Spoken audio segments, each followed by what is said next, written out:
Bonjour, prions ensemble.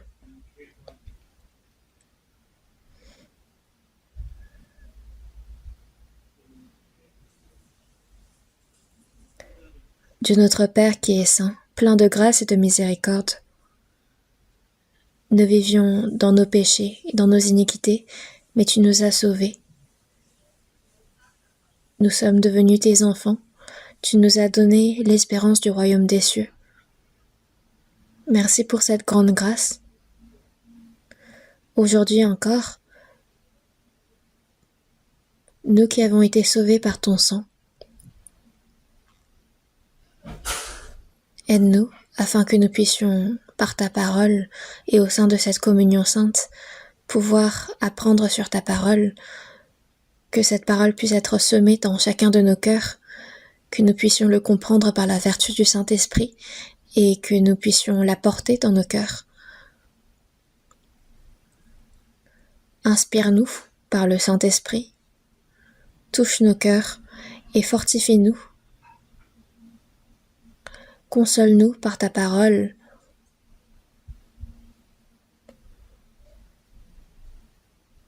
Et par ta parole, s'il y a des choses dans notre vie qui ne sont pas correctes, relève-les par ta parole, afin que ce soit par elle que nous puissions en être purifiés et que nous puissions vivre correctement devant toi, que nous puissions être utilisés précieusement dans ton Église, afin que le jour où nous nous tiendrons devant toi, nous puissions nous tenir sans honte et être complimentés. Tous les missionnaires qui ont été dispersés dans le monde pour ton évangile, sois avec eux et avec leurs familles, remplis-les de la grâce dont ils ont besoin, afin que, dans n'importe quelle situation et difficulté, ils ne fléchissent point, mais que par ta puissance et par ta grâce, ils puissent prêcher avec ardeur ton évangile, que ton évangile soit prêché encore plus loin, afin que là où ils sont, ils puissent récolter de nombreux fruits de l'Esprit. Remplis-les de tout ce dont ils ont besoin pour cela. Sois avec tous les frères et sœurs dans le monde, fortifie-les, afin qu'ils puissent accomplir eux-mêmes leurs fruits. Tous les frères et sœurs qui sont dans la difficulté, dans la tribulation, dans les épreuves, aide-les, afin que dans aucune situation ils ne désespèrent, mais qu'ils puissent continuer à avancer avec force dans le Seigneur. Tous ceux qui n'ont pas pu être avec nous en cette heure, où qu'ils soient, remplis-les par la même grâce, et nous confions cette heure entre tes mains. Nous avons prié au nom du Seigneur Jésus-Christ qui nous aime en tout temps et qui nous a sauvés. Amen. Merci à la chorale pour le cantique. Ça a donné de la paix à mon cœur, merci. Cherchons ensemble dans 1 Corinthiens, chapitre 2, verset 10.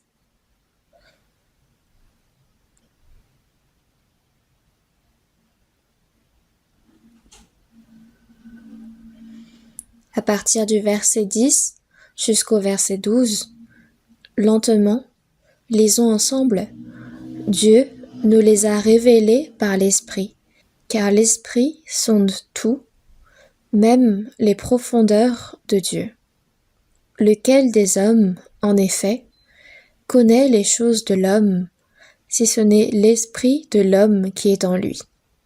De même, personne ne connaît les choses de Dieu, si ce n'est l'Esprit de Dieu.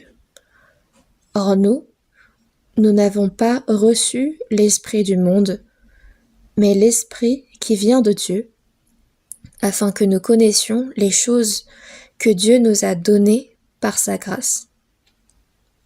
Jusqu'ici.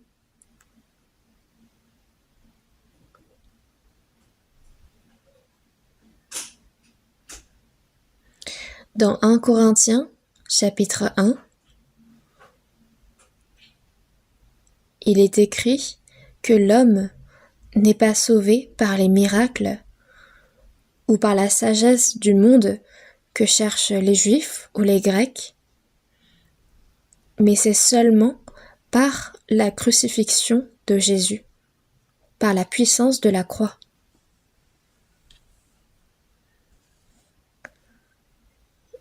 Jésus et la croix sur laquelle il a été crucifié, c'est la puissance et la sagesse de Dieu qui sauvent l'homme. C'est ce qu'il est marqué dans 1 Corinthiens chapitre 1, puis dans le chapitre suivant, dans le chapitre 2.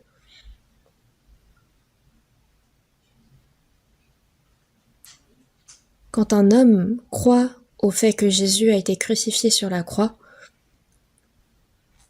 tout est fait par la puissance et l'œuvre du Saint-Esprit. Et à cet homme-là, le Saint-Esprit entre en lui et demeure.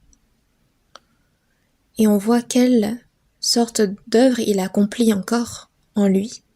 Donc quand on regarde dans 1 Corinthiens, chapitre 2, l'expression « l'Esprit » revient plus de 4 fois quand on vérifie dans 1 Corinthiens chapitre 2, verset 4. « Ma parole et ma prédication ne reposaient pas sur des discours persuasifs de la sagesse, mais sur une démonstration d'esprit et de puissance. » Puis dans le verset 10, « Dieu nous les a révélés par l'Esprit. » Puis verset 12, « Or nous n'avons pas reçu l'Esprit du monde, mais l'Esprit qui vient de Dieu. » Verset 13, « Et nous en parlons, non avec des discours qu'enseigne la sagesse humaine, mais avec ceux qu'enseigne l'Esprit. » Mais avec ceux qu'enseigne l'Esprit, mais l'Esprit, mais sur une démonstration d'Esprit. Donc ici, ce genre d'expression centrée autour de l'Esprit est répétée plusieurs fois dans ce chapitre. Donc aujourd'hui, c'est autour de 1 Corinthiens chapitre 2. Nous avons reçu l'Esprit qui vient de Dieu. C'est sur quoi nous allons apprendre aujourd'hui. Le Saint-Esprit est entré dans ceux qui croient. Et quelle sorte d'œuvre il accomplit en eux? Pour une personne sauvée, c'est un sujet très très important. Puis à travers la retraite d'été, parce qu'il y a de nombreuses âmes qui ont reçu le salut, il est important de connaître, il est même nécessaire de connaître qu'est-ce que le Saint-Esprit fait à l'intérieur d'une personne sauvée. Donc à travers cette parole, à travers l'aide du Saint-Esprit, j'aimerais que vous compreniez et pour que ce soit plus clair pour vous. Dans 1 Corinthiens chapitre 2, verset 12, je vais relire. « Or nous n'avons pas reçu l'Esprit du monde, mais l'Esprit qui vient de Dieu. » On parle de l'Esprit du monde et de l'Esprit qui vient de Dieu. Il y a deux choses qui sont comparées. L'Esprit du monde fait référence à l'esprit de Satan, donc l'esprit mauvais et méchant. Dans Jean chapitre 12, verset 31 et dans Jean chapitre 16, verset 11, il est dit que c'est le prince de ce monde. Puis dans 2 Corinthiens chapitre 4, verset 4, il est dit de l'esprit de Satan que c'est le Dieu de ce siècle. Nous n'avons pas reçu l'esprit du monde, n'est-ce pas? Mais celui qui vient de Dieu.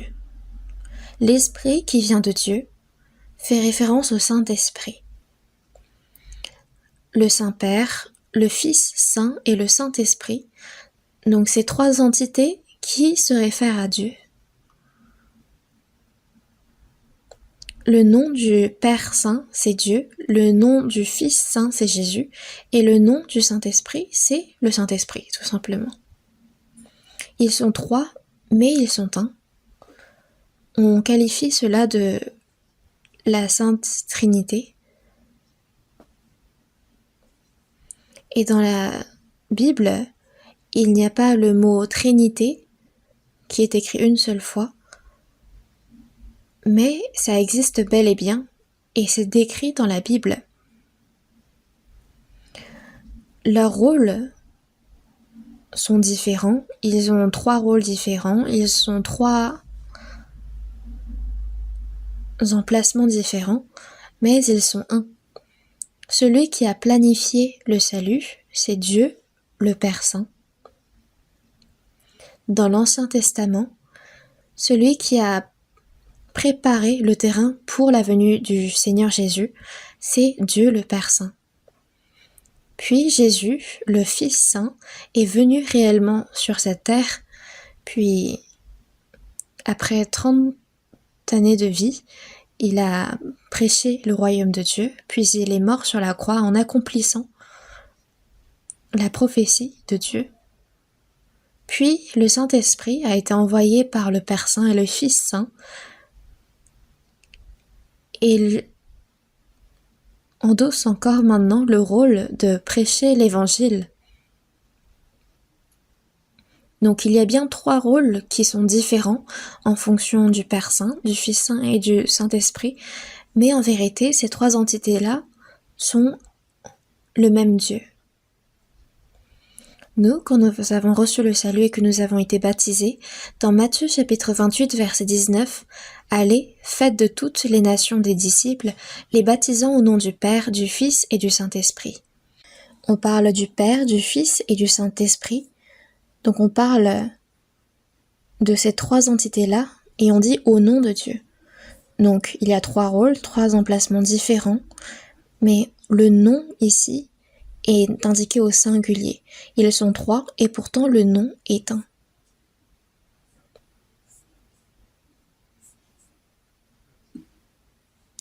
Le sujet d'aujourd'hui est sur Dieu, le Saint-Esprit. Dieu, le Saint-Esprit, n'est pas un objet, il n'est pas une simple puissance, mais il est Dieu qui possède une volonté, de la sagesse et un cœur. Ce qu'on doit savoir dans 1 Corinthiens, chapitre 2, verset 12, c'est que nous n'avons pas reçu l'esprit du monde, mais l'esprit qui vient de Dieu, du Saint-Esprit. Une personne sauvée a reçu le Saint-Esprit. C'est un fait sûr. Mais alors, quand est-ce qu'il l'a reçu? Quand? Ça, on peut se demander. Mais ce qui est sûr, c'est que quand nous croyons en Jésus, c'est à ce moment-là que nous recevons le Saint-Esprit. Nous, c'est à travers les œuvres de Jésus, ce qu'il a fait, que nous croyons. Qu'est-ce que Jésus a fait? Il est mort sur la croix en versant son sang et il a payé le prix de nos péchés à notre place. Il a accompli la rémission des péchés et ce, de façon éternelle. Donc la rédemption éternelle, dès le moment où on y croit, au même moment où le Saint-Esprit nous aide à y croire, à le comprendre, à ce moment-là, à toute personne qui croit, le Saint-Esprit entre et il y demeure. Et on qualifie cela d'avoir reçu le Saint-Esprit. Voyons ensemble dans Éphésiens chapitre 1 verset 7. Éphésiens chapitre 1 verset 7. Éphésiens chapitre 1. Verset 7. En lui, nous avons la rédemption par son sang, la rémission des péchés, selon la richesse de sa grâce. Ici, il est dit que nous avons reçu la rédemption par son sang. Cela ne signifie pas que nous avons été emprisonnés quelque part, mais ici la rédemption fait référence à ce qu'il nous a sauvés en payant le prix de nos péchés à notre place. Il nous a libérés. Donc, en prenant l'exemple de la prison, il nous a libérés.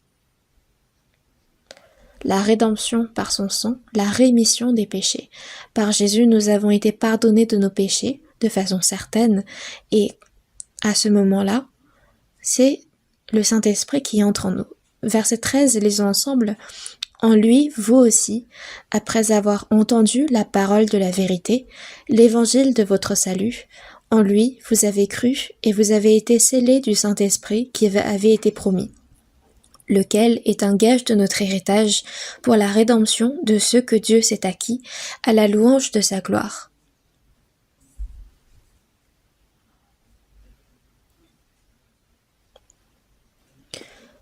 En lui, vous aussi, après avoir entendu la parole de la vérité, l'évangile de votre salut.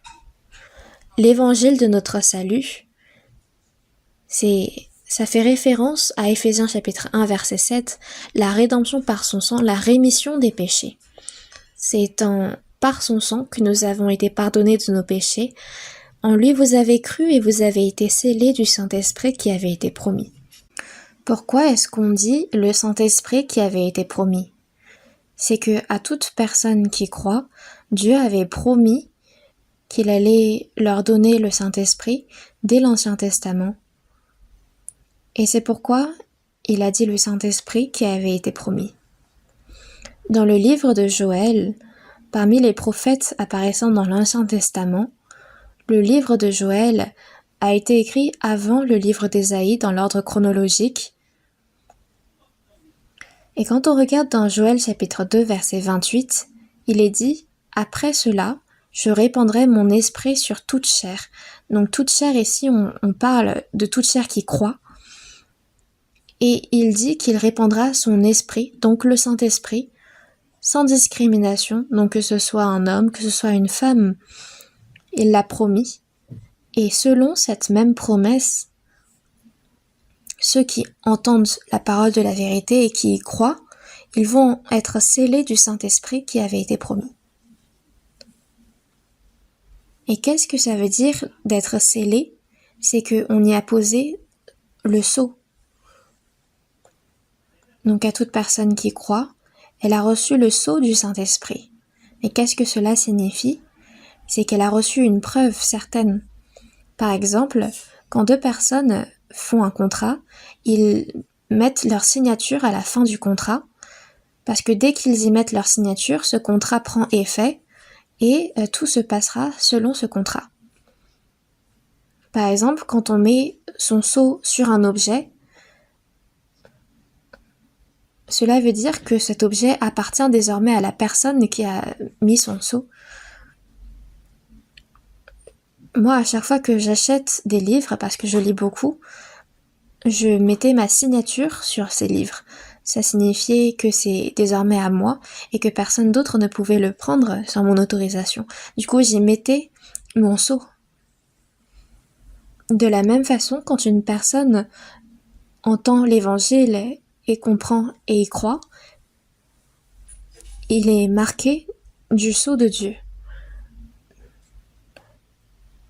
Et ils reçoivent lequel est un gage de notre héritage. L'héritage du royaume des cieux, dans 1 Pierre chapitre 1 verset 4, pour un héritage qui ne peut ni se corrompre, ni se souiller, ni se flétrir, lequel vous est réservé dans les cieux. C'est ce que Dieu nous a promis. Après avoir entendu la parole de la vérité, l'évangile de votre salut, en lui vous avez cru et avez été scellés du Saint-Esprit qui avait été promis. Donc le Saint-Esprit, Dieu, est entré en moi. C'est le gage de mon salut. Donc on voit là le gage du salut, le gage de l'héritage. Et quand on voit dans 2 Corinthiens chapitre 1 versets 20 et 22, on voit le gage que l'on est fils de Dieu. Et dans 2 Corinthiens chapitre 5 versets 1 à 5, on voit que nos corps vont être ressuscités quand Jésus va revenir.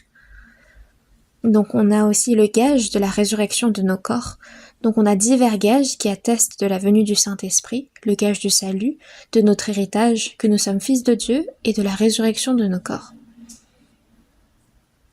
Donc le Saint-Esprit est venu, c'est ce qu'ils attestent. Après avoir entendu la parole de la vérité, l'évangile de votre salut, en lui vous avez cru et vous avez été scellés du Saint-Esprit qui avait été promis. Dans plusieurs parties de la Bible, il est attesté ces choses, et nous allons vérifier ces passages dans Galates chapitre 3, versets 1 et 2. Versets 1 et 2. Ô Galates, dépourvus de sens, qui vous a fasciné, vous, aux yeux de qui Jésus, Christ, a été peint comme crucifié? Lisons ensemble le verset 2. Voici seulement ce que je veux apprendre de vous. Est-ce par les œuvres de la loi que vous avez reçu l'Esprit, ou par la prédication de la foi? Puis le verset 5, lisons ensemble. Celui qui vous accorde l'Esprit et qui opère des miracles parmi vous, le fait-il donc par les œuvres de la loi ou par la prédication de la foi?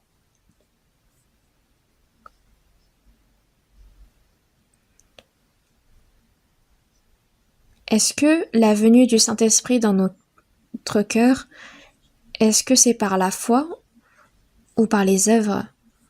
C'est par la prédication de la foi qu'il est venu. Parce que c'est un fait que Jésus a été crucifié sur la croix pour nos péchés. Donc de la même façon, quand on entend et quand on croit en cette parole de la rédemption éternelle, le Saint-Esprit entre en nous. Voyons ensemble également dans Actes chapitre 2.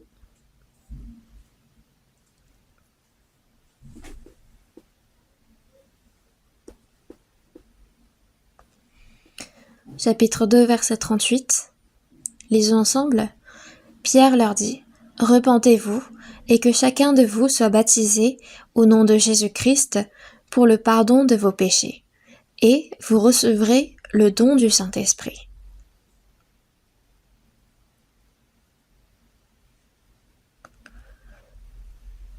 Cette parole n'attire pas notre attention sur l'ordre,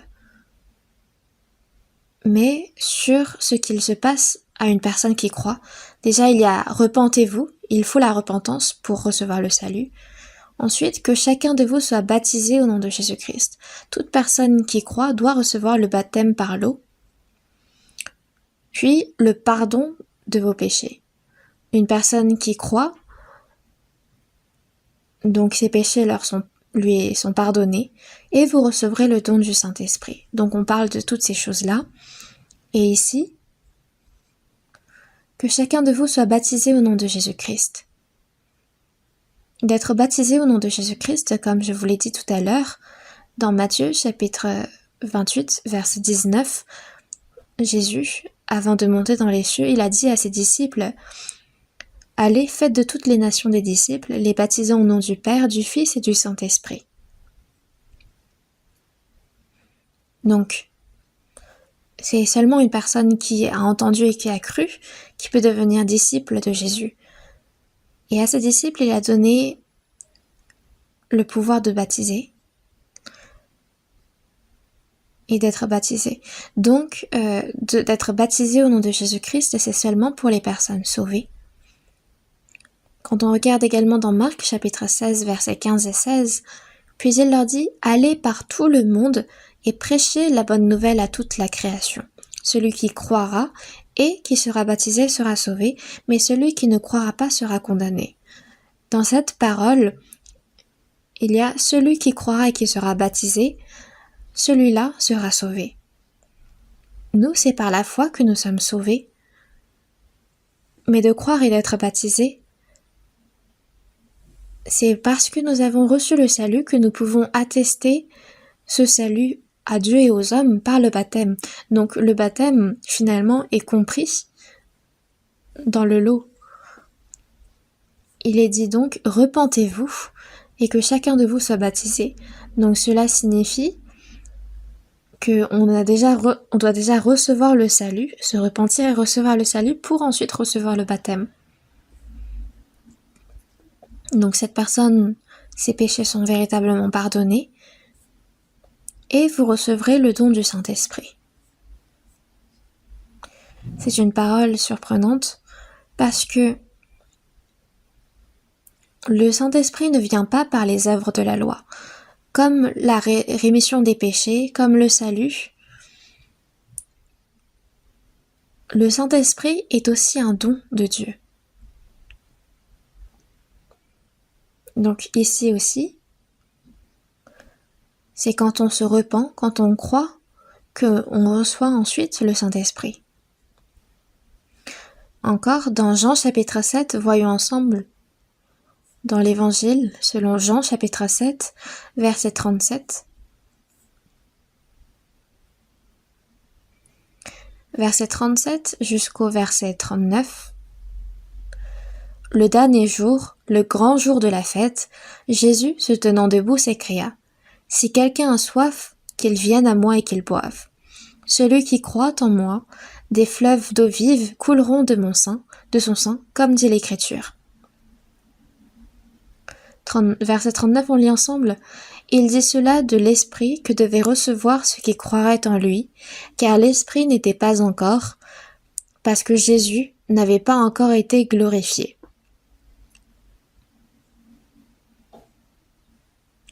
Ici aussi,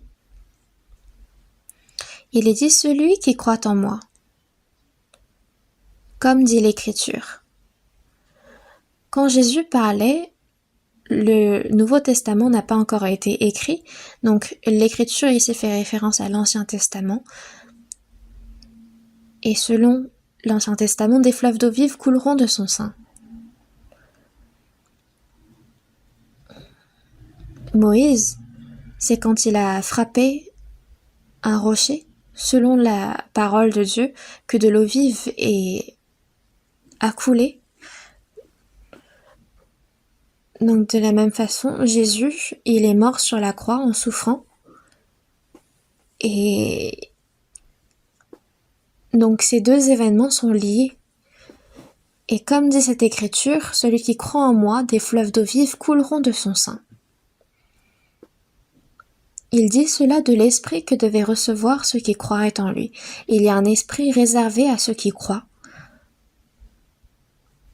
À ceux qui ont entendu la parole, mais où le salut n'a été opéré, l'esprit n'est pas en lui.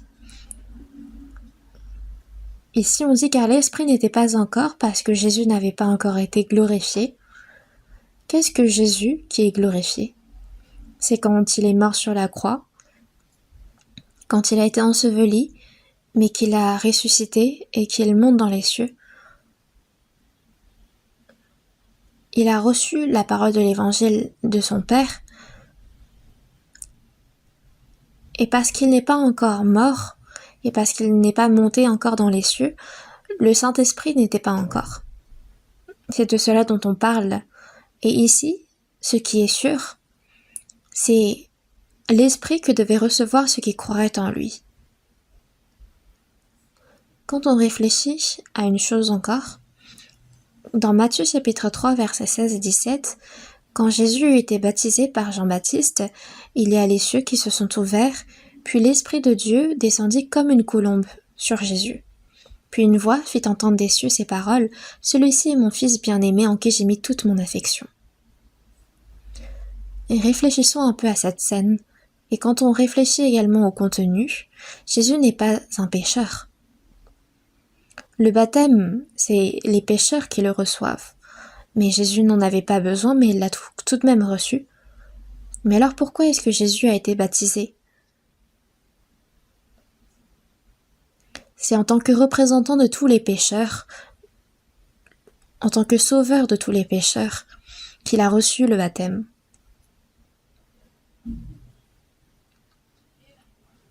Jésus, le baptême qu'il a reçu, le véritable baptême n'était pas celui qu'il a reçu dans le Jourdain, mais quand il est mort sur la croix. Mais dans Luc chapitre 12 verset 50, il est un baptême dont je dois être baptisé, et combien il me tarde qu'il soit accompli. Donc Jésus, il est mort sur la croix, il a été enseveli, puis il est monté dans les cieux, et c'est cela son vrai baptême. Nous, c'est quand nous recevons le salut que nous sommes liés à Jésus. Liés comment ? Par sa mort, par le fait qu'il a été enseveli, puis par sa résurrection. Et c'est de cela dont on parle dans Romains chapitre 6, versets 3 à 5. Quand on regarde le verset 3, « Ignorez-vous que nous tous qui avons été baptisés en Jésus-Christ, c'est en sa mort que nous avons été baptisés ?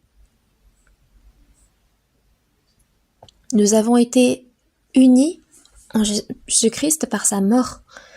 Puis le verset 4, nous avons donc été ensevelis avec lui par le baptême en sa mort. Nous avons été ensevelis avec lui par le baptême en sa mort. Et cela signifie que notre vieil homme est mort. Puis, dans le verset 5, en effet, si nous sommes devenus une même plante avec lui par la conformité à sa mort, nous le serons aussi par sa conformité à sa résurrection. Donc nous avons été unis par lui à sa mort, et nous le serons à sa résurrection. Donc quand nous sommes dans l'eau, lors du baptême, nous avons été ensevelis, puis quand nous ressortons de l'eau, c'est comme si nous sommes nés de nouveau. C'est cela que nous confessons lors de notre baptême. Puis quand Jésus a été baptisé et qu'il est ressorti de l'eau, les portes des cieux se sont ouvertes. De la même façon, une personne qui a vraiment reçu le salut, elle est désormais unie au royaume des cieux. Elle a désormais cet accès. Et ensuite, il y a comme une colombe qui est descendue. C'est le Saint-Esprit. Dans 1 Corinthiens chapitre 6, verset 17, « Mais celui qui s'attache au Seigneur est avec lui un seul esprit. » Je suis désormais devenu un seul esprit avec le Seigneur. Aux personnes sauvées, le Saint-Esprit est entré en eux. Et c'est pourquoi on dit de leur corps qu'ils sont le temple du Saint-Esprit. C'est pourquoi dans 1 Corinthiens chapitre 6, verset 19, « Ne savez-vous pas que votre corps est le temple du Saint-Esprit qui est en vous ?»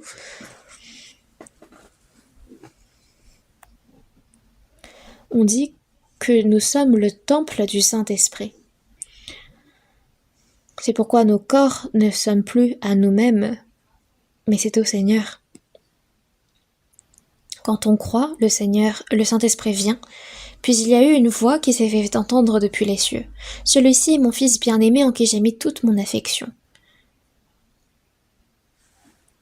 En fait, plus que ça ne s'adresse à Jésus, ça s'adresse à nous, parce que à toute personne sauvée devient désormais enfant de Dieu. Dans Romains chapitre 8, verset 15, « Et vous n'avez point reçu un esprit de servitude pour être encore dans la crainte, mais vous avez reçu un esprit d'adoption par lequel nous crions « Abba Père ».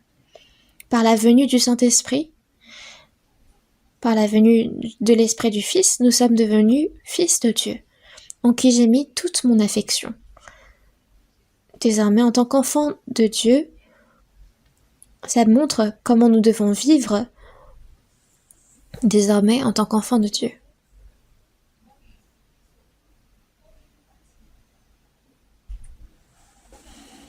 Donc il y a des choses que la personne sauvée doit faire désormais. Nous ne devons pas ressembler aux gens de ce monde,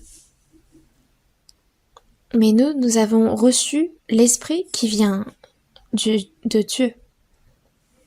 Nous sommes désormais attachés au Seigneur pour être un seul esprit avec lui. Donc nous avons le Saint-Esprit, l'Esprit de Dieu, un esprit qui a une volonté, une sagesse, un cœur. Nous devons savoir ce fait, le méditer profondément pour pouvoir vivre correctement devant Dieu.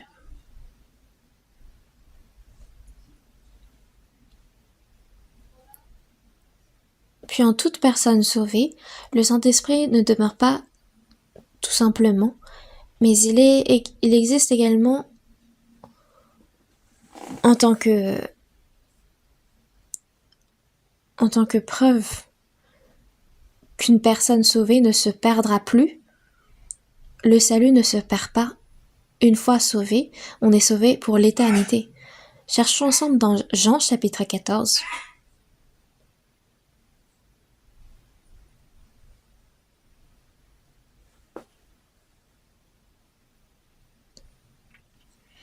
Jean chapitre 14, versets 16 et 17. Jean chapitre 14, versets 16 et 17. Lisons ensemble. « Et moi, je prierai le Père, et il vous donnera un autre consolateur, afin qu'il demeure éternellement avec vous. L'Esprit de vérité, que le monde ne peut recevoir, parce qu'il ne le voit point et ne le connaît point. Mais vous, vous le connaissez, car il demeure avec vous, et il sera en vous.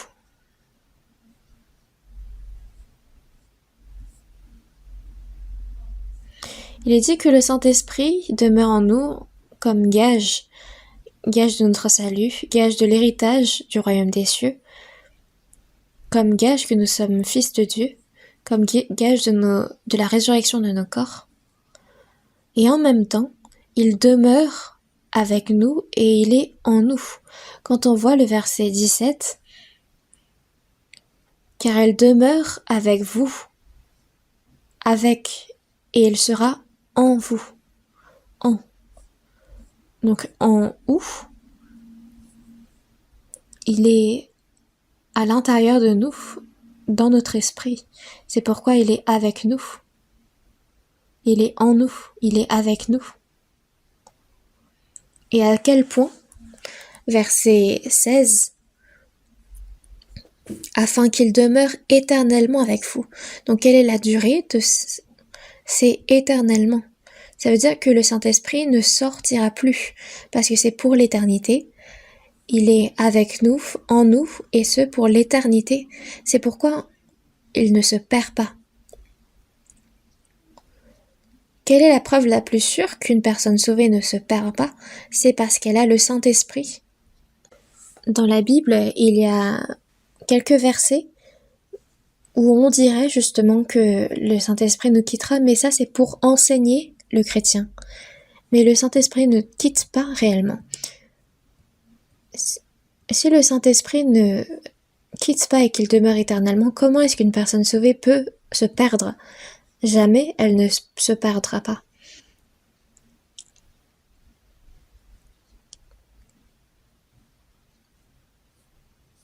Et il est dit, « Et moi je prierai le Père, il vous donnera un autre consolateur afin qu'il demeure éternellement avec vous. » Il a dit qu'il nous donnera un autre consolateur.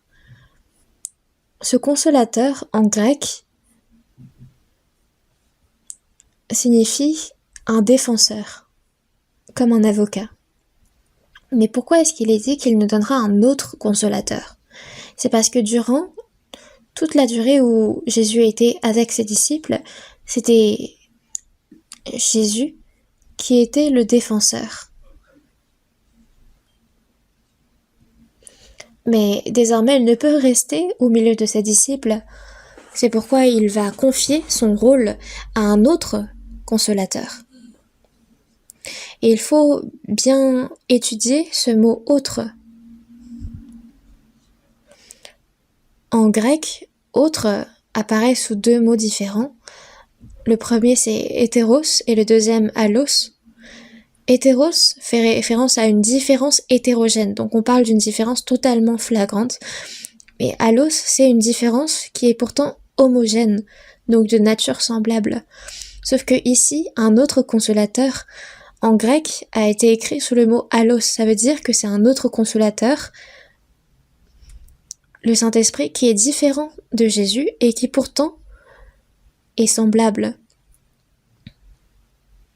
Donc, de nature, ils sont semblables, mais tout simplement parce que leurs rôles sont différents, leurs statuts sont différents. C'est pour cela qu'il est marqué un autre consolateur. Il y a plein de sectes en Corée, mais beaucoup de sectes s'appuient justement sur ce verset pour dire que c'est eux le consolateur, l'autre consolateur. Mais ils se trompent, n'est-ce pas? Ici, un autre consolateur, c'est le même Dieu, mais c'est juste un autre consolateur de la même nature divine de Dieu et de la même nature divine de Jésus, mais qui font finalement le même rôle. Donc c'est le Saint-Esprit dont il parle, et quand ce Saint-Esprit viendra en eux, il demeurera éternellement. C'est pourquoi ils ne se perdront jamais. Il n'y a aucun salut qui ne se perd dans la Bible. Une personne sauvée, la plupart des gens, quand ils sont sauvés, la question qu'ils ont, c'est est-ce que leur salut peut se perdre? Mais non. Quand le Saint-Esprit entre en eux, il demeure éternellement avec eux et en eux. Mais il faut savoir que le Saint-Esprit peut soupirer, peut être attristé et peut éprouver de la jalousie, mais il ne quittera jamais la personne sauvée. C'est pourquoi dans Romains chapitre 8, verset 26, on parle de quand le chrétien ne sait pas comment prier, qu'il y a le Saint-Esprit qui les aide en intercédant par des soupirs inexprimables. Le chrétien sauvé doit prier, mais quand il n'arrive pas à prier, le Saint-Esprit l'aide. Puis dans Éphésiens chapitre 4, verset 30, « N'attristez pas le Saint-Esprit de Dieu, par lequel vous avez été scellés pour le jour de la rédemption. » Donc il est possible d'attrister le Saint-Esprit. C'est pourquoi il est dit n'attristez pas le Saint-Esprit. Et comment est-ce qu'on peut l'attrister? C'est quand on regarde la suite dans Éphésiens chapitre 4, c'est par exemple quand on parle mal, quand on parle à la légère, et quand on méprise les œuvres de Dieu, ça peut attrister le Saint-Esprit. Par exemple, quand on utilise nos corps pour commettre des péchés, alors à ce moment-là, le Saint-Esprit est attristé. Puis dans Jacques, chapitre 4, versets 4 et 5, « Une personne sauvée doit aimer le Seigneur et être proche de lui, mais si elle demeure proche du monde, il est dit, c'est avec jalousie que Dieu chérit l'esprit qu'il a fait habiter en nous. » Donc le Saint-Esprit peut éprouver de la jalousie. Donc il peut soupirer, il peut être attristé, il peut éprouver de la jalousie, mais il ne quittera jamais le chrétien sauvé. Puis dans Hébreux chapitre 9, verset 14, on parle d'un esprit éternel. Un esprit éternel. Le Saint-Esprit demeurait et existait avant même la création. Il existait pendant la création. Dans Genèse chapitre 1, verset 2, il est dit Dieu au commencement créa les cieux et la terre, que la terre était informe et vide, mais que l'Esprit de Dieu se mouvait au-dessus des eaux. Donc au commencement, l'Esprit de Dieu existait. Pendant l'Ancien Testament, le Nouveau Testament, même à la fin de ce monde, le Saint-Esprit existera toujours, parce que Dieu le Père, le Fils Saint et le Saint-Esprit existeront toujours.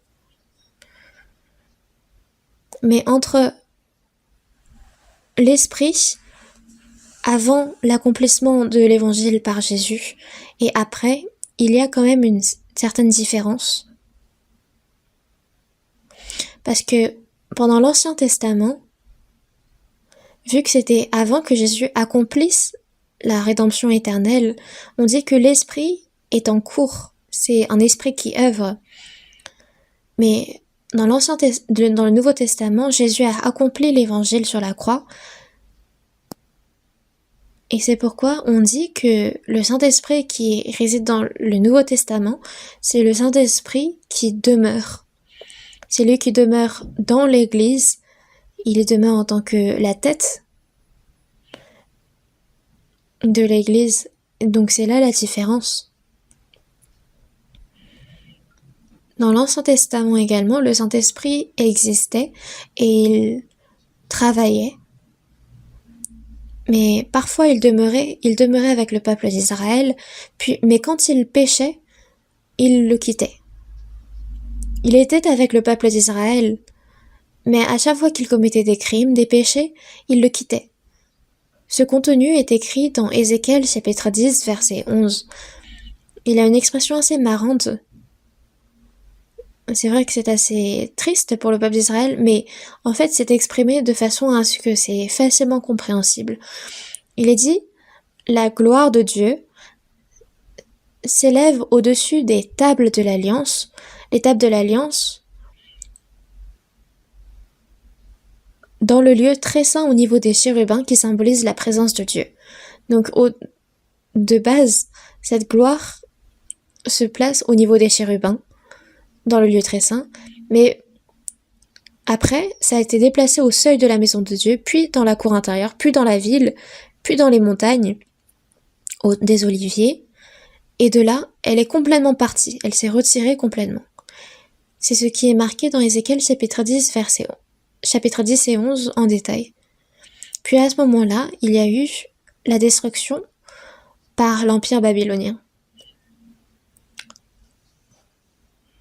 Quand Saül est devenu roi sur Israël, il y a eu l'Esprit de Dieu qui était très actif, mais après, quand il a péché, l'Esprit de l'Éternel se retira de Saül et un mauvais esprit venant de l'Éternel le tourmenta. Puis à la suite, il y a eu l'Esprit de Dieu qui s'est placé sur David, mais David a fait un grand péché. Il a commis l'adultère avec Bathsheba, puis il a commis le crime de tuer Uri en le plaçant tout devant au front pendant la guerre. Et qu'est-ce que David redoutait le plus à ce moment-là? C'est que l'Esprit de Dieu se retire de lui. Voyons ensemble dans Psaume chapitre 51. Psaume chapitre 51. Versets 10 à 12. Lisons ensemble. Ô Dieu, crée en moi un cœur pur, renouvelle en moi un esprit bien disposé. Ne me rejette pas loin de ta face, ne me retire pas ton Esprit Saint.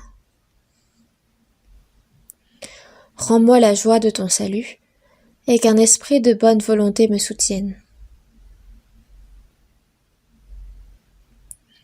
Après que David ait péché, quand il a prié à Dieu,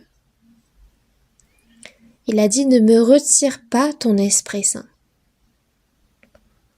Il avait peur que Dieu retire son esprit, que Dieu retire son Esprit Saint. Pourquoi est-ce que le Saint-Esprit dans l'Ancien Testament?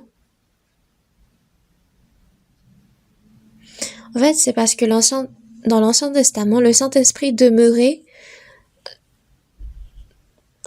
parmi les hommes pour faire son œuvre, pour travailler, mais quand l'homme péchait, il sortait et il le quittait. Mais dans le Nouveau Testament, c'est différent parce qu'il demeure désormais éternellement dans l'Église où il est la tête. Et quand on prend un exemple pour illustrer ceci,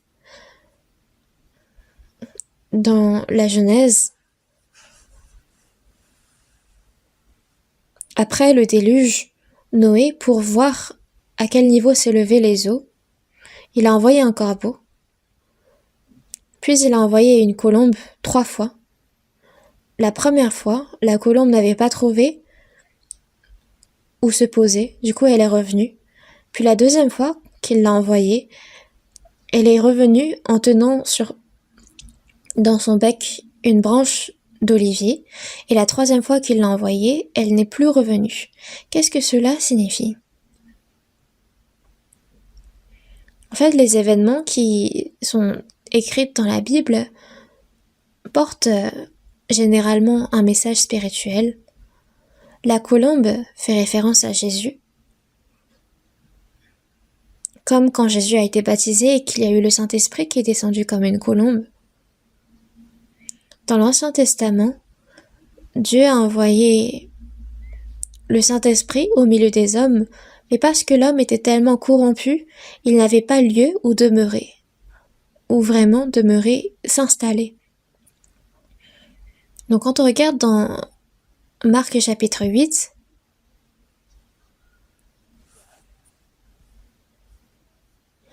il est dit que le Fils de l'homme n'a nulle part où demeurer. Il n'avait nulle part où demeurer.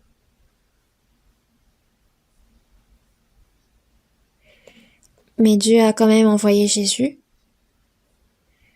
Et à travers Jésus, il a accompli l'évangile de la croix. Donc la colombe qui est revenue avec cette branche d'olivier, c'est Jésus qui est revenu à Dieu en portant la bonne nouvelle de l'accomplissement sur la croix. Mais après, la colombe n'est plus revenue. C'est comme Dieu qui a envoyé son Saint-Esprit pour qu'il demeure sur cette terre, pour qu'il soit à la tête de l'Église.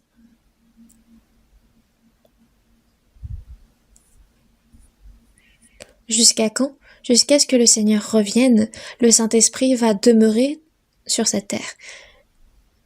C'est l'enseignement qui est compris dans cet événement. Et parce que le Saint-Esprit demeure en nous, et qu'il demeure éternellement, on ne se perdra jamais. C'est pourquoi ne soyez pas séduits par d'autres enseignements.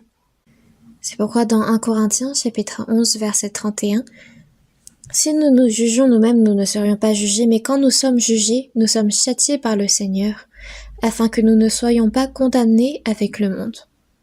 Même s'il y a le châtiment, il n'y aura pas la destruction. » Voyons ensemble dans Romains chapitre 8.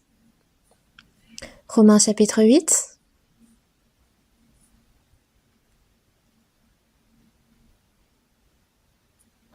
Romains chapitre 8. Verset 31. Je vais lire. En fait, rien que de lire, ça rend grâce. Que dirons-nous donc à l'égard de ces choses? Si Dieu est pour nous, qui sera contre nous? Lui qui n'a point épargné son propre Fils, mais qui l'a livré pour nous tous, comment ne nous donnera-t-il pas aussi toutes choses avec lui? Qui accusera les élus de Dieu? C'est Dieu qui justifie. Qui les condamnera? Christ est mort, bien plus, il est ressuscité. Il est à la droite de Dieu, et il intercède pour nous. Qui nous séparera de l'amour de Christ? Quand on regarde ici, qui sera contre nous? Qui accusera les élus de Dieu? Qui les condamnera? Une personne sauvée engage le Saint-Esprit qui demeure en lui. Donc à cette personne, personne ne sera contre elle, personne ne pourra l'accuser, personne ne pourra la condamner parce qu'elle est en Dieu, elle appartient à Dieu. Une personne sauvée aime le Seigneur l'aime en retour. Et qui pourra nous séparer de l'amour de Christ? Sera-ce la tribulation ou l'angoisse, ou la persécution, ou la faim, ou la nudité, ou le péril, ou l'épée?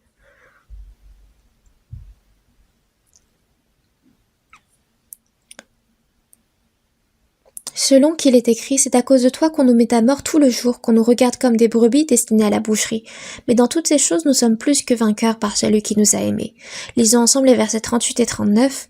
Car j'ai l'assurance que ni la mort, ni la vie, ni les anges, ni les dominations, ni les choses présentes, ni les choses à venir, ni les puissances, ni la hauteur, ni la profondeur, ni aucune autre créature ne pourra nous séparer de l'amour de Dieu, manifesté en Jésus-Christ notre Seigneur.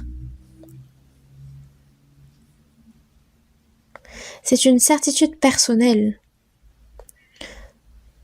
Toutes les personnes sauvées ont cette même assurance qu'avait l'apôtre Paul. C'est pourquoi nous ne perdons jamais et nous ne pouvons être séparés de l'amour de Dieu.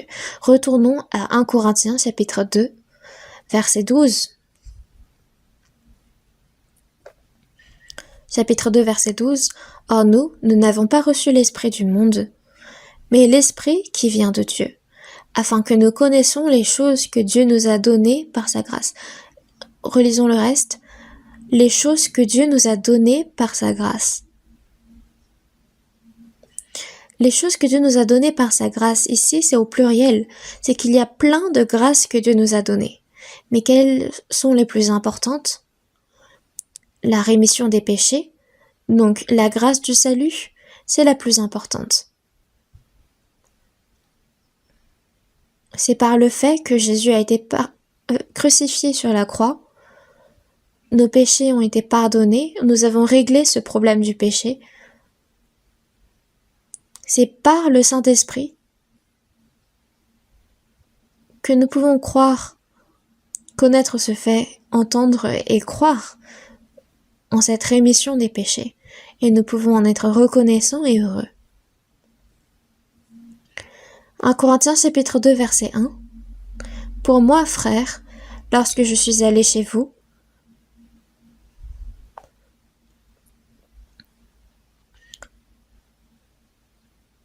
on parle du témoignage de Dieu, c'est le témoignage que Jésus a été crucifié sur la croix.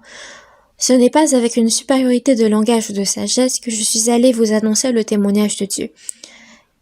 Car je n'ai pas eu la pensée de savoir parmi vous autre chose que Jésus-Christ et Jésus-Christ crucifié. Moi-même j'étais auprès de vous dans un état de faiblesse, de crainte et de grand tremblement. Lisons ensemble les versets 4 et 5. Et ma parole et ma prédication ne reposaient pas sur les discours persuasifs de la sagesse, mais sur une démonstration d'esprit et de puissance, afin que votre foi fût fondée, non sur la sagesse des hommes, mais sur la puissance de Dieu. Quand on annonce le témoignage de Dieu, donc l'évangile, ce n'est pas par une supériorité de langage ou de sagesse, mais c'est par la puissance du Saint-Esprit. S'il n'y a pas l'œuvre du Saint-Esprit, le salut ne s'opère pas. C'est quand il y a l'œuvre du Saint-Esprit que l'on reçoit l'assurance du salut. Et c'est parce qu'on a cette assurance que l'on peut être reconnaissant et heureux. Quand on regarde le verset 5, « Afin que votre foi fût fondée, non sur la sagesse des hommes, mais sur la puissance de Dieu. » La foi doit être fondée sur la puissance de Dieu.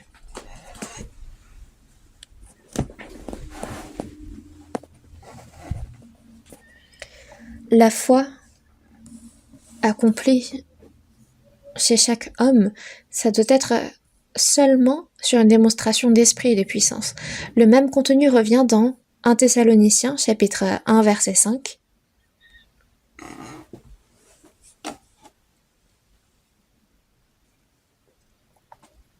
Chapitre 1, verset 5. Lisons ensemble. « Notre évangile ne vous ayant pas été prêché en parole seulement, mais avec puissance, avec l'Esprit Saint et avec une pleine persuasion, car vous n'ignorez pas que nous nous sommes montrés ainsi parmi vous, à cause de vous. » Notre évangile ne vous ayant pas été prêché en parole seulement. C'est vrai que nous prêchons l'évangile en parole, mais si c'était juste en parole, ça se finirait en termes de connaissance. Mais avec puissance, on parle de la puissance de Dieu, avec l'Esprit Saint, c'est l'œuvre du Saint-Esprit, c'est avec une pleine persuasion.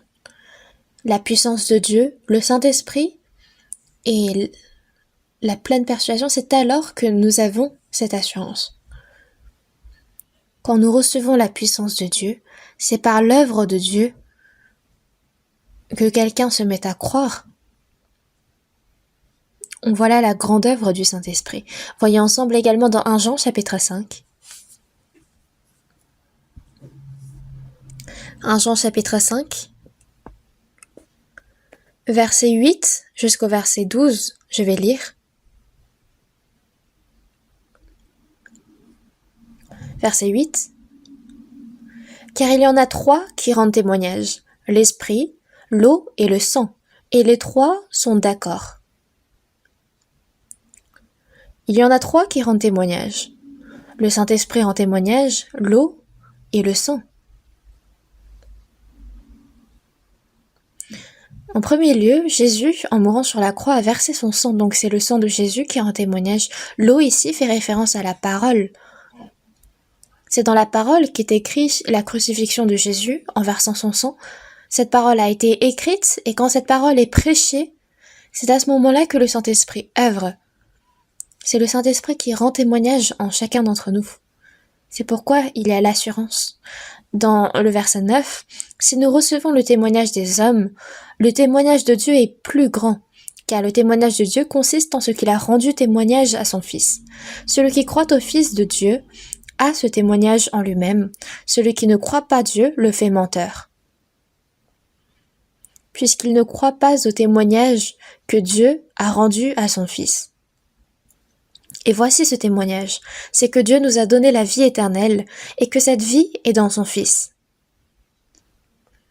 Lisons ensemble, celui qui a le Fils a la vie, celui qui n'a pas le Fils de Dieu n'a pas la vie. Donc c'est par la puissance de Dieu, par l'œuvre du Saint-Esprit. Et quand un homme croit en cette parole, il a le Fils.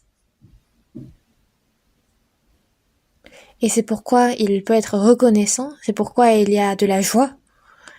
Dans 1 Pierre chapitre 1 versets 8 et 9, lui que vous aimez sans l'avoir vu, en qui vous croyez sans le voir encore, vous réjouissant d'une joie ineffable et glorieuse, parce que vous obtiendrez le salut de vos âmes pour prix de votre foi. Une joie ineffable et glorieuse, une joie qui ne peut être comparée par les joies de ce monde.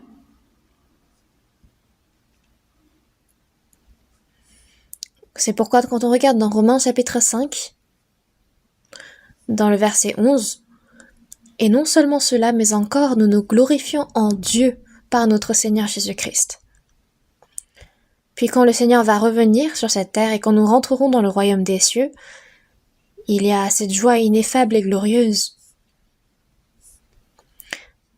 Certes, nous avons beaucoup de difficultés, de tribulations dans ce monde, mais même au milieu de ces tribulations, nous pouvons être heureux, parce que quand nous réfléchissons à cette espérance éternelle, nous sommes heureux. Et aussi parce que Dieu va constamment nous éprouver et nous rendre encore plus purs à travers ces épreuves. Mais aussi, quel changement y aura-t-il quand le Saint-Esprit entre en nous? C'est aussi cette bonne conscience. Quand le Saint-Esprit entre en nous, notre conscience est purifiée et reprend son rôle originel. Voyons ensemble dans 1 Pierre chapitre 3 verset 21.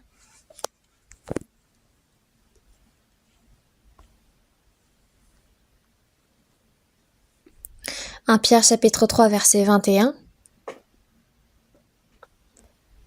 Lisons ensemble. « Cette eau était une figure du baptême, qui n'est pas la purification des souillures du corps, mais l'engagement d'une bonne conscience envers Dieu, et qui maintenant vous sauve, vous aussi, par la résurrection de Jésus-Christ. »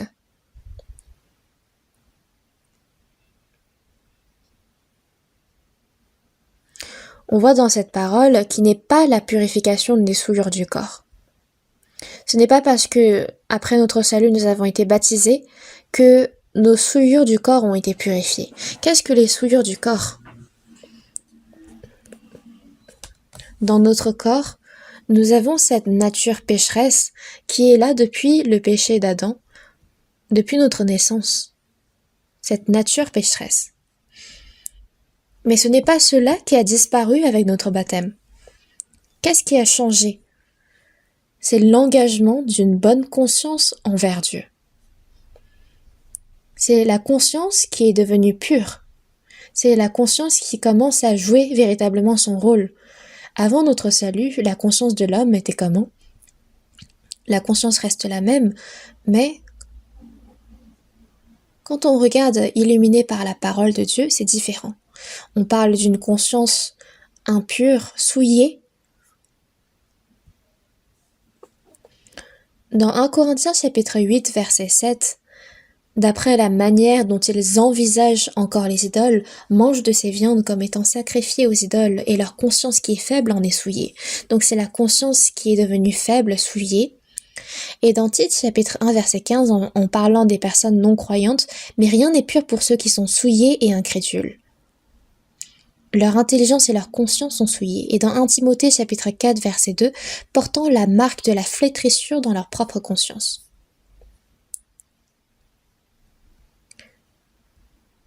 C'est comme quand on brûlait la peau des prisonniers ou alors des meurtriers.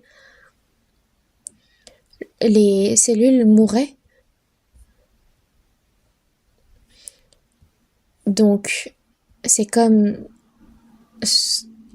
de la même façon une conscience qui est flétrie, c'est une conscience qui est souillée, faible. Ce qui est important dans la conscience, c'est le critère, c'est le standard.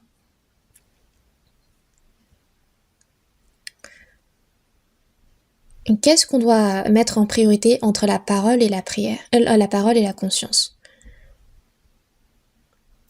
Ce qui est important à la conscience, c'est le standard. Il faut une conscience qui a pour standard la parole de Dieu. Dieu est la parole. Mais c'est quand on n'a pas ces choses-là en priorité que notre conscience devient souillée et faible, flétrie. Donc, la conscience doit suivre la parole. Mais une fois sauvée, notre conscience est rétablie. C'est pourquoi on se met à chercher Dieu, à essayer de distinguer les choses selon la parole de Dieu, et c'est ainsi qu'on obtient ce pouvoir de distinguer le bien et le mal. Donc une fois sauvé, le Saint-Esprit entre en nous, et cette conscience souillée, faible et flétrie change en une bonne conscience. Donc si on a véritablement reçu le salut, notre conscience est rétablie.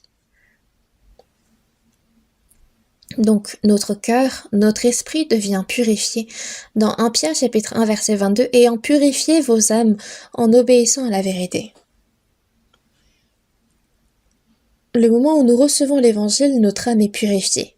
Puis dans Actes chapitre 15 versets 8 et 9, non seulement pour les Juifs, mais également aux païens, leur a rendu témoignage en leur donnant le Saint-Esprit comme un nous, ayant purifié leur cœur par la foi. Par la foi, quand on a véritablement cette foi, nos cœurs sont purifiés. Et dans Ézéchiel chapitre 11 verset 19, et dans Ézéchiel chapitre 36 verset 26, « Je leur donnerai un cœur nouveau. J'ôterai de votre corps le cœur de pierre et je vous donnerai un cœur de chair. »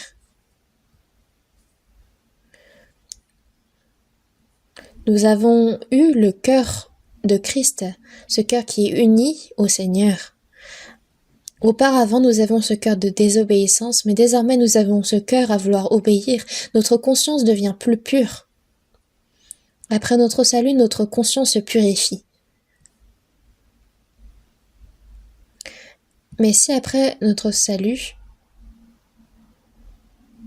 on continue de suivre une conscience souillée, alors c'est qu'on n'a pas vraiment reçu le salut.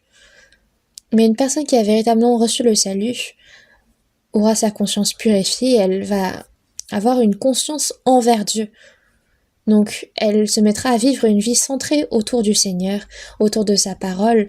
Peu importe la situation qui lui arrive, elle se mettra à se confier dans le Seigneur.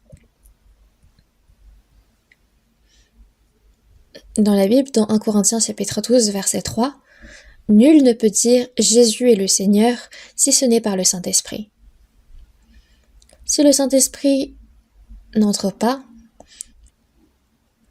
il ne peut dire Jésus est le Seigneur, mais c'est seulement quand le Seigneur entre que l'on peut dire de Jésus qu'il est notre Seigneur. Donc quand on parle de standard, réfléchissons au standard. Il y a plusieurs standards concernant le péché, le jugement, la justice. Ça devient tout clair avec la Bible. Cherchons ensemble dans Jean chapitre 16. À partir du verset 7 jusqu'au verset 11.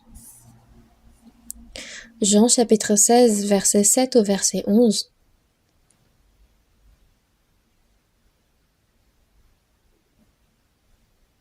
Je vais lire. « Cependant, je vous dis la vérité. Il vous est avantageux que je m'en aille, car si je ne m'en vais pas, le Consolateur ne viendra pas vers vous, mais si je m'en vais, je vous l'enverrai. Et quand il sera venu, il convaincra le monde en ce qui concerne le péché, la justice et le jugement. En ce qui concerne le péché, parce qu'il ne croit pas en moi, la justice, parce que je vais au Père, et que vous ne me verrez plus, le jugement, parce que le prince de ce monde est jugé. »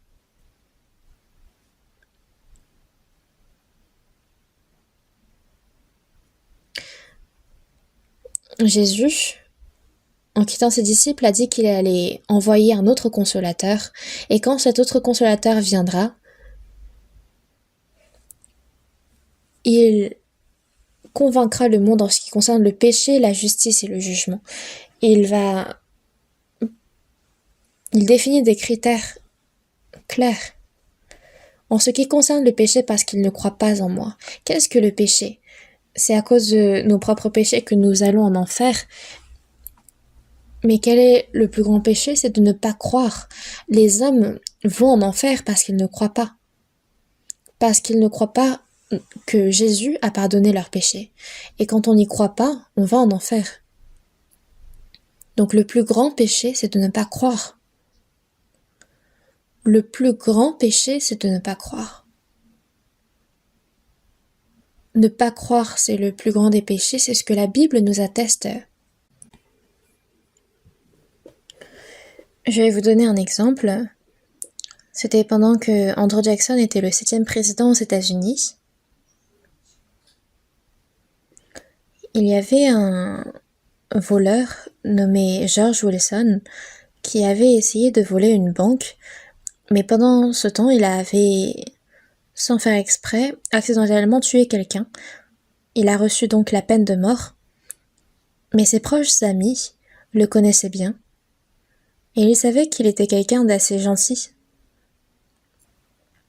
Et donc c'est un meurtre accidentel.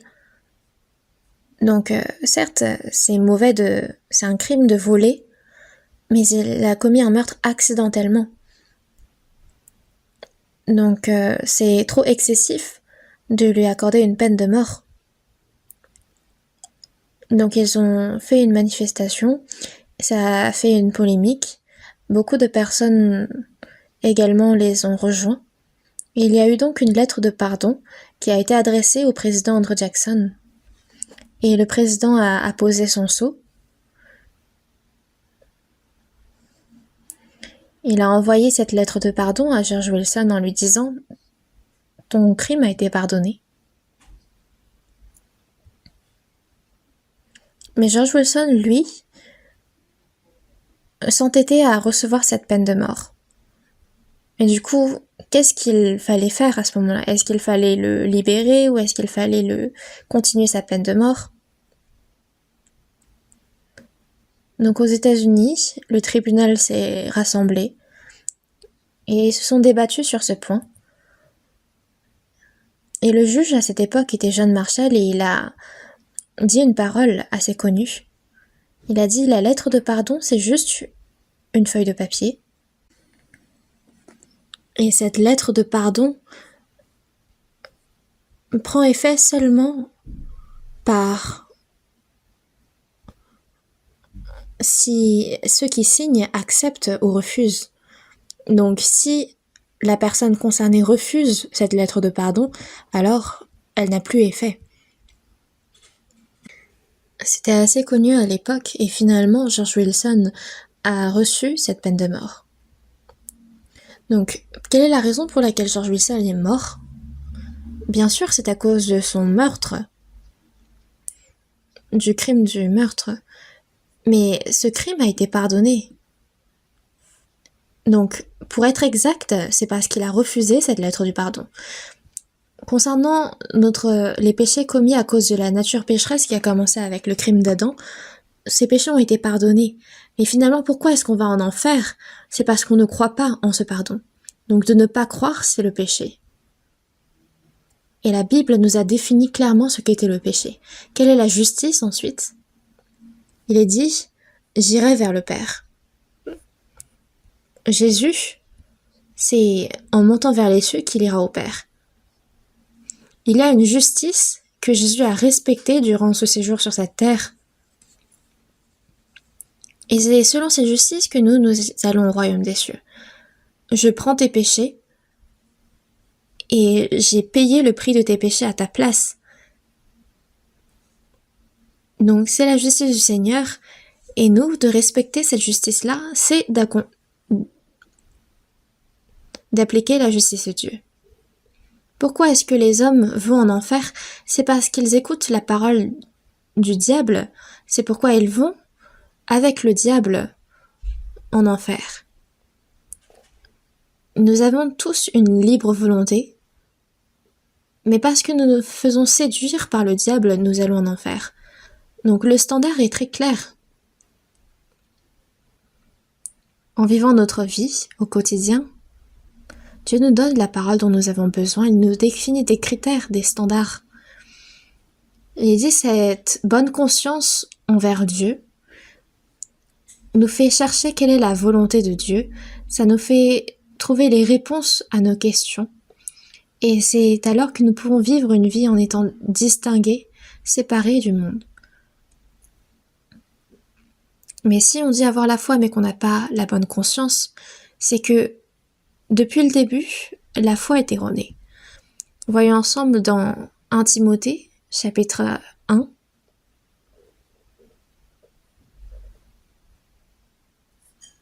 Versets 19 et 20. 1 Timothée chapitre 1, versets 19 et 20.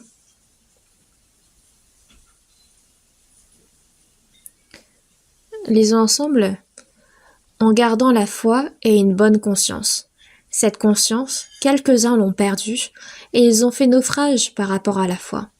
De ce nombre sont Hyménée et Alexandre que j'ai livrés à Satan, afin qu'ils apprennent à ne pas blasphémer.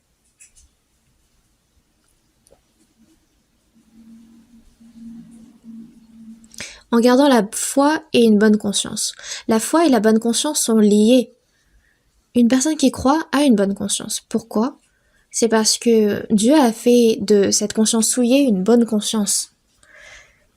Mais cette conscience, quelques-uns l'ont perdue et ils ont fait naufrage par rapport à la foi. On dit, le naufrage, c'est un bateau qui fait naufrage. Mais il est dit que la foi fait naufrage et de ce nombre sont Hyménée et Alexandre. Quand on regarde dans 2 Timothée chapitre 2, Hyménée est un homme qui a blasphémé en disant que la résurrection était passée et ça avait fait tomber beaucoup de croyants.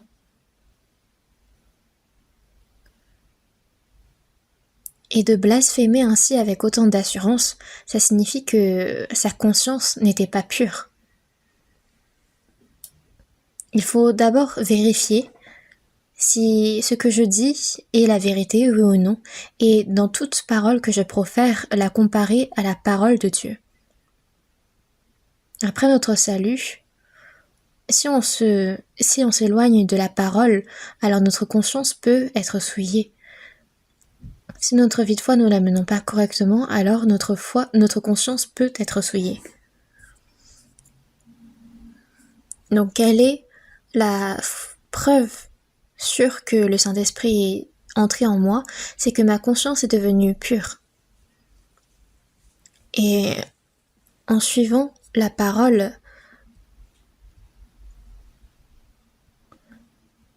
comme mon standard, alors je peux vivre ma vie de foi correctement. Puis pour ceux qui ont reçu le salut, et pour qui le Saint-Esprit est entré en eux, ils vont pouvoir dominer sur leurs péchés. Voyons ensemble dans Romains chapitre 8.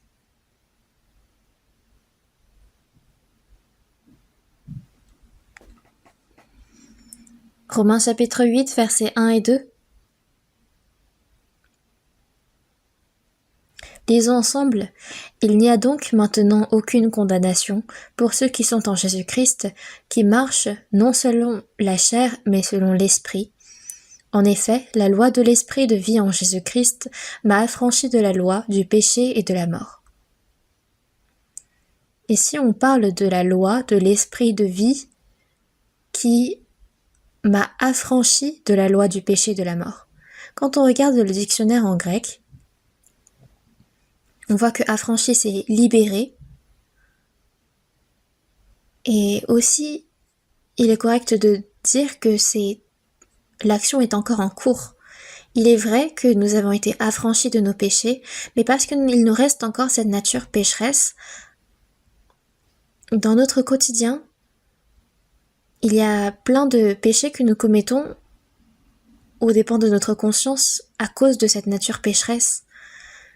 Mais quand nous suivons la loi de l'esprit de vie, nous pouvons nous en affranchir peu à peu. Même après notre salut, nous avons encore cette nature pécheresse. Et cette nature pécheresse nous fatigue.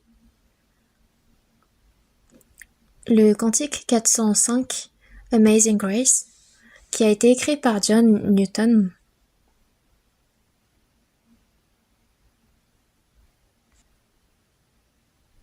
Du coup, c'est le cantique 405 qui a été écrit par John Newton. Il disait « J'ai beaucoup entendu parler de papes méchants dans ce monde, mais le pire pape est au fond de moi. » Il parlait là de la nature pécheresse. Et parce que cette nature pécheresse existe, ça nous fatigue. Nous sommes sans cesse conduits par cette nature pécheresse à pécher. Et il faut savoir qu'il y a deux sortes de lois dans le cœur d'une personne sauvée.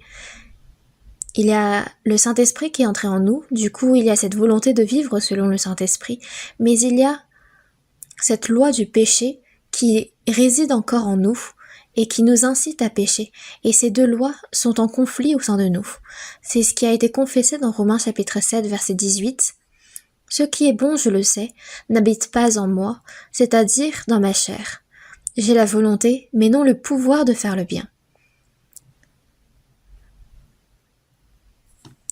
Ce qui est dans ma chair, c'est cette nature pécheresse, car je ne fais pas le bien que je veux et je fais le mal que je ne veux pas.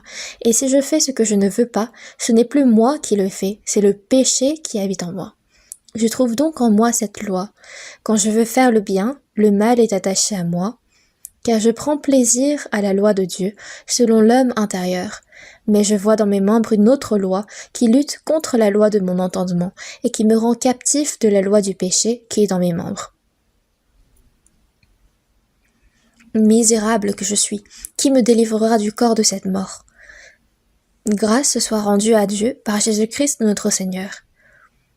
Ainsi donc, moi-même, je suis par l'entendement esclave de la loi de Dieu, et je suis par la chair esclave de la loi du péché. Donc on parle là de deux lois, dans le verset 22. À la fin du verset 20, pardon. Et si je fais ce que je ne veux pas, ce n'est plus moi qui le fais, c'est le péché qui habite en moi. Il y en a qui se méprennent et qui disent « Ce n'est pas moi qui pêche, c'est la nature pécheresse en moi qui pêche. » Mais est-ce qu'on a le droit à cette excuse? Non, c'est soi-même qui pêche. Parce que nous avons en nous cette nature pécheresse, il est bon pour nous de nous attrister, n'est-ce pas? À cause de cette nature pécheresse. Il a compris une loi. Moi qui souhaiterais faire le bien,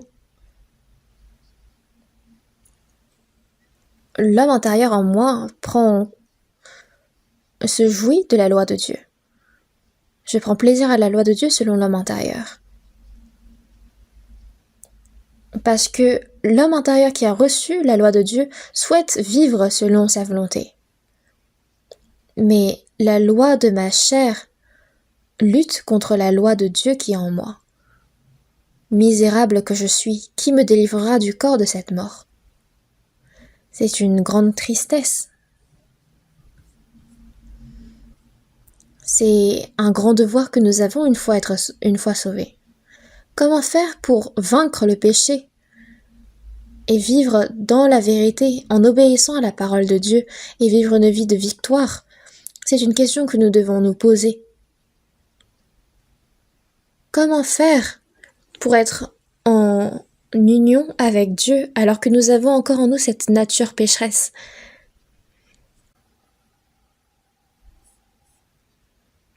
Dans Lévitique chapitre 7 verset 13, on parle de plusieurs sacrifices offerts à Dieu et on dit qu'on a offert des gâteaux de pain levés comme sacrifice d'action de grâce. Le levain, c'est quelque chose de mauvais la plupart du temps dans la Bible, mais il est dit qu'on a offert des gâteaux de pain levés avec le sacrifice d'action de grâce à Dieu. Qu'est-ce que cela signifie? C'est que nous sommes réconciliés avec Dieu, mais nous sommes réconciliés en ayant quand même cette nature pécheresse, ce levain en nous. Donc quand on regarde dans Romains chapitre 5 verset 1, étant donc justifiés par la foi, nous avons la paix avec Dieu par notre Seigneur Jésus-Christ. Nous avons été justifiés par la foi, et c'est par notre Seigneur Jésus-Christ que nous avons cette paix avec Dieu. Nous avons été justifiés, nous avons reçu le salut. Il nous faut maintenant avoir cette paix avec Dieu, Mais c'est avec cette nature pécheresse que nous devons être en paix. Mais ça, ce n'est pas possible avec notre propre force. Dieu nous a donné le Saint-Esprit. Le Saint-Esprit demeure à un endroit. Donc nous, c'est dans la loi de l'esprit de vie que nous devons être en paix avec Dieu. Par exemple, il y a la loi de la force gravitationnelle. Quand vous voyez ici, il y a un verre. Et quand je le lâche, ce verre tombe. Mais c'est parce qu'il y a cette loi de la force de la gravité qui existe que ce verre tombe. Mais pourquoi est-ce qu'il ne tombe pas? C'est parce qu'il y a quelque chose qui la tient. C'est pour ça qu'il ne tient pas, ne tombe pas. De la même façon, nous sommes conduits par la nature pécheresse, mais si nous sommes sous l'emprise d'une plus grande puissance, alors nous pouvons nous affranchir de la loi du péché et de la mort. Et alors, où est-ce que la loi de l'esprit de vie œuvre? C'est dans l'Église. La loi de l'esprit de vie. Le Saint-Esprit a déterminé son habitat et c'est l'Église. C'est l'assemblée des croyants. C'est là où le Saint-Esprit œuvre et là où il donne la vie. La loi de l'esprit de vie. Il nous faut être connecté à ça, connecté à l'Église, connecté à la communion. C'est au sein de l'Église que nous pouvons être approvisionnés, où nous pouvons nous unir, là où nous recevons la parole, où nous unissons avec les frères et sœurs. Et c'est à ce moment-là que nous pouvons vaincre le péché. Répétez après moi, le péché est la loi de la mort. Nous en avons été affranchis. Comment? Vous ne répétez pas après moi? C'est quand nous sommes sous la loi de l'esprit de vie, quand nous en sommes dominés. C'est quand nous sommes sous la loi de l'esprit de vie. Il est dit que c'est impossible aux hommes seuls. Dans Romains chapitre 5, l'apôtre Paul, dans le chapitre 7, l'apôtre Paul est attristé parce que c'est impossible pour lui-même. Mais qu'est-ce qu'il dit? Il dit dans le chapitre 5, la loi de l'esprit de vie en Jésus-Christ m'a affranchi de la loi du péché et de la mort. C'est à l'intérieur de cet esprit de vie qu'il a trouvé la victoire. La comparaison de la tête et du corps, de la vigne, du cep et des sarments, du berger et du troupeau, qu'est-ce que ces comparaisons nous enseignent? C'est que nous devons être attachés à l'Église. Ce sont des comparaisons qui nous enseignent à rester attachés à sa parole, au Seigneur. Si vous avez vraiment reçu le salut et que le Saint-Esprit demeure en vous, vous devez demeurer sous sa loi. Vous devez être sous son emprise. Et alors, vous pourrez vaincre la loi du péché et de la mort. Et dans 1 Corinthiens chapitre 2 verset 12 vers la fin, il est dit, afin que nous connaissions les choses que Dieu nous a données par sa grâce, donc à nous les personnes sauvées, Dieu nous enseigne toutes les grâces que nous recevons, tout ce que nous devons faire. Donc ces choses-là, quand j'en aurai l'occasion, je vous en parlerai davantage. Nous allons prier. Dieu merci. Aujourd'hui, tous les frères et sœurs nés de nouveau par ton sang se sont réunis dans un seul lieu. Merci de nous avoir permis cette communion sainte dans ta parole. Tu as pardonné nos péchés, tu nous as non seulement sauvés, mais également tu nous as donné le Saint-Esprit en nous. Il demeure avec nous et nous croyons en ce qu'il œuvre au milieu de nous. Jusqu'au jour où nous entrerons au royaume des cieux, guide-nous, garde-nous, règne sur nous. Nous croyons en cela et nous te remercions. Aide-nous afin que les saints puissent être sous la loi de l'esprit de vie et que, en demeurant dans ton Église, en étant unis, nous puissions vivre une vie qui puisse te rendre gloire et qui puissions recevoir tes compliments. Nous te remettons toute l'heure qui reste entre tes mains, et nous avons prié au nom du Seigneur Jésus-Christ qui nous a sauvés. Amen.